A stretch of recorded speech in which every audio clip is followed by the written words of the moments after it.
अस्सलाम वालेकुम दोस्तों, कैसे हैं आप सब। तो यार, अगर आप नेशनल बैंक ऑफ पंजाब, जिसे हम NBPP कहते हैं, अगर उसके ज़रिए लोन लेना चाहते हैं तो आपको कुछ चीज़ों की मतलब कुछ बातों का ध्यान रखना पड़ेगा कि आप वहाँ से अपनी तनख्वाह की बुनियाद के ऊपर किस तरह लोन ले सकते हैं।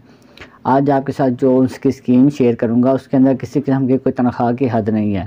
मतलब कि अगर आपकी तो तनख्वाह है वो 25,000 है, 30,000 है या 20,000 है, फिर भी आप वहाँ से लोन ले सकते हैं। लेकिन उसके लिए भी कुछ शर्तें हैं, कुछ उनकी रिक्वायरमेंट्स हैं जिनको आपको मतलब कि लाज़मी पता होना चाहिए आपको, ठीक है। उनकी जो स्कीम है उसका नाम है एडवांस सैलरी लोन, ठीक है, मतलब कि पेशगी तनख्वाह लोन, ठीक है। तो इसके अंदर उन्होंने कुछ चीज़ें रखी हुई हैं। उसके अंदर जो आपको कर्ज़ा है वो भी बहुत ज़्यादा मतलब कि अमाउंट के अंदर मिल लेता है, बहुत ज़्यादा रकम मिल सकती है, जिसके ज़रिए आप आसानी से कोई भी अपना कारोबार भी शुरू कर सकते हैं और कोई मतलब कि अपना कोई घर वगैरह भी ख़रीद सकते हैं। लेकिन ये आपको किस तरह पता चलेगा कि आप इसके अहल हैं या नहीं हैं। अगर आप इस बारे में जानना चाहते हैं तो वीडियो को मुकम्मल देख लें, लाइक कर लें वीडियो को, और वीडियो को बस मुकम्मल देखिएगा। चैनल को जब सब्सक्राइब चाहे ना करें, कोई मसला नहीं है, ठीक है। लेकिन जो है वीडियो को आपने मुकम्मल देखना है।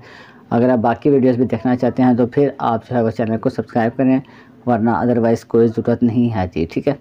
तो अब सबसे पहले हम बात कर लेते हैं, ये NBP की स्कीम का नाम मैंने आपको पहले बता दिया, एडवांस सैलरी लोन इसका नाम है, ठीक है जी। मतलब पेश की तनख्वाह लोन स्कीम है, ठीक है। इसके अंदर आपको बहुत ज़्यादा चीज़ें देखने को मिल जाती हैं, ठीक है जी। सबसे पहले जो इसकी हद है ना, वो 20 लाख से लेकर 30 लाख तक है। अब 20 लाख किन के लिए और 30 लाख किन के लिए, इसके अंदर भी उन्होंने लोग 2 कैटेगरीज बनाई हुई हैं। आप लोगों को जैसा कि पता है कि हम में से कुछ लोग होते हैं वो किसी जगह पे परमानेंट होते हैं और कुछ लोग होते हैं जो कॉन्ट्रैक्ट के ऊपर काम करते हैं, ठीक है। अब इन्होंने 2 कैटेगरीज बनाई हुई हैं, एक को 20 लाख की लिमिट है, दूसरे को 30 लाख की लिमिट है। अब जो है ना परमानेंट बंदे, उनके लिए जो है जी 30 लाख की लिमिट, ठीक है। अब जो हैं कॉन्ट्रैक्ट के ऊपर काम कर रहे बंदे, उनकी जो लिमिट है वो है 20 लाख रुपए। मतलब कि जो कॉन्ट्रैक्ट वाले हैं उनको 20 लाख तक का लोन यहाँ से मिल सकता है, जो परमानेंट काम कर रहे हैं उनको 30 लाख का लोन यहाँ से मिल सकता है, ठीक है जी। और इनकी जो एक साथ हैं कितने सालों के लिए आपको कर्ज़ा देते हैं, वो है जी 4 साल। मतलब कि आपको 48 महीनों के लिए ये कर्ज़ा देते हैं और आपने जो वापसी होती है वो इनको करनी होती है 48 महीनों के अंदर अंदर। और अगर आप इसके ऊपर अप्लाई करना चाहते हैं घर बैठे, तो आप इनकी वेबसाइट के ऊपर जाके ऑनलाइन अप्लाई कर सकते हैं। आप यहाँ वहाँ पे जाके लिखेंगे ना NBP टू, बल्कि इसका जो लिंक है वो डिस्क्रिप्शन के अंदर मैं नहीं दे सकता, क्योंकि यार यूट्यूब ने थोड़ी पॉलिसी चेंज की है तो उस वजह से, ठीक है।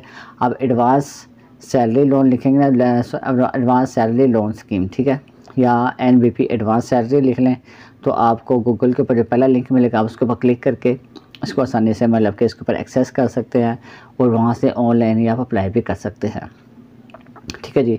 तो आप एक और चीज़ बात सुन लें कि ये लोन मिलेगा किन लोगों को, ठीक है। सबसे मतलब कि जो ज़रूरी बात है ना वो ये है।